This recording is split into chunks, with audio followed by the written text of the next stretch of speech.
স্মৰণে প্ৰশংসা কৰিয়া কৈলন্ত স্বৰ্গ কৃষ্ণে নন্দ পৃথিবী বন্দৰ অধৰ্মে জুড়িয়া ৰহিল শ্ৰী ধৰ্ম কীৰ্তি সত্য শোষণী কৃষ্ণৰে লগতে হইল। দ্বাপৰ যুগৰ অন্তিম সময়ত ভগৱান কৃষ্ণ যেতিয়া বৈকুণ্ঠলৈ গুচি গ'ল, পৃথিৱী শ্ৰীহীন হৈ গ'ল আৰু ভগৱানৰ লগত শ্ৰী ধৰ্ম কীৰ্তি সত্য শৌচ নীতি সকলোবিলাক তেওঁৰ লগতে গুচি গ'ল। কলিৰ যুগত শ্ৰীও নাই, ধৰ্মও নাই, নীতিও নাই, একো নাই। ভয়ংকৰ যুগ এটাত আমিবিলাকে জীয়াই আছো।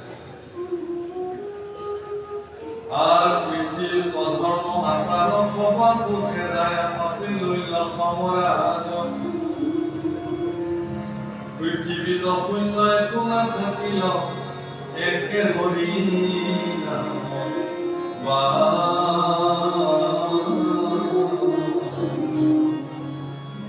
এক হৰিনাম ব্যতিৰেকে পৃথিবীত আৰু শক্তিশালী বস্তু একোৱেই নাই।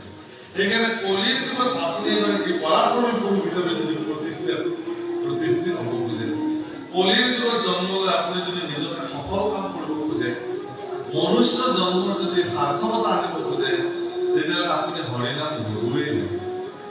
বাধ্য অৱশ্যে নহয়, হৰিনাম ল'বই লাগিব। হৰিনাম ব্যতিৰেকে আৰু কোনো নাথাকে। হেৰা তেতিক্ষণে যেন চন্ন হইলা ভূমি, শূন্য হইলা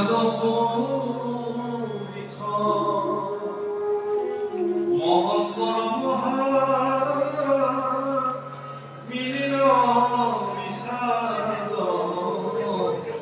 দুৰ্জনে কৰে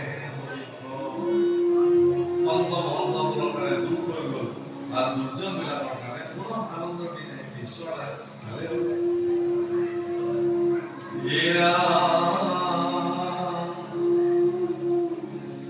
কিছুমান গাঁৱত কিছুমান মানুহ থাকে। আমাৰ গাঁৱত তিনিগৰাকী মানে আমি যেতিয়া তেওঁলোক বৃদ্ধ অৱস্থাত পাইছোঁ, তিনিওজনে একেলগে ঘৰ তিনিখন বাৰটা তিনিখন কাঠৰ চকীত এনেকে বহি থাকে। সেই তিনিওজন বৃদ্ধ লোকৰ কাৰণে আমি যদি চিঞৰি চিঞৰি গান গাই গৈছো, সেইখিনি পোৱাৰ লগে লগে গান বন্ধ হয়, সেইখিনি চুপচাপ গাব লাগিব। আকৌ সেইখিনি মনে মনে আকৌ অথচ একো নকৰে, খালি চাই। আৰু যদি কোনোবা ল'ৰাই যদি চেলেঞ্জ পেটেনকে গৈছে, এইটো কাৰ ল'ৰা, বাপেৰ নাম কি সুধিলে দেউতাক কৈ দিব, এইটো ল'ৰা কিন্তু বদমাছ দেই, তাৰ স্বভাৱ চৰিত্ৰ বেয়া দেখিছে। দেউতাহঁতে সেই সমালি কৰে, মাহঁতে সমালি কৰে। এজন ব্যক্তি তীক্ষ্ণ দৃষ্টি এখন গাঁৱৰ এটা প্ৰজন্ম নিয়ন্ত্ৰিত হৈ থাকে। কিন্তু সেই বৃদ্ধকেইটা যেতিয়া মৃত্যু হৈ গ'ল, তেতিয়া সকলোৰে এতিয়া আৰু কোনে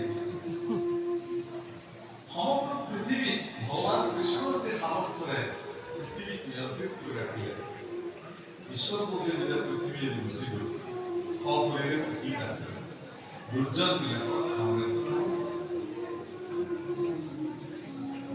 আর কলিরাম হা প্রাণ কৃষ্ণর বিয়োগয় নিমুধাই পারন্ত পৃথিবী গেলি হা প্রাণনাথ করিলায় নাথ মুখ কৈক করিলাই এবে সে বিধবা হইল আবে আমি পতন পাপ সঞ্চিত ধ্বজ বজ্রজ বসরণর পূজে আজি কে ভইল বঞ্চিত।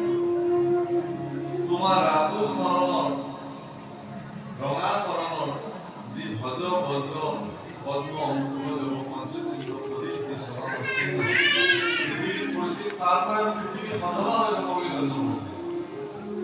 প্ৰভুখন আজিও আমাৰ মাতৃসকলে কপালত স্বামীৰ প্ৰতীক হিচাপে যি সেন্দুৰ লয়, সেই সেন্দুৰৰ ৰং ৰঙা।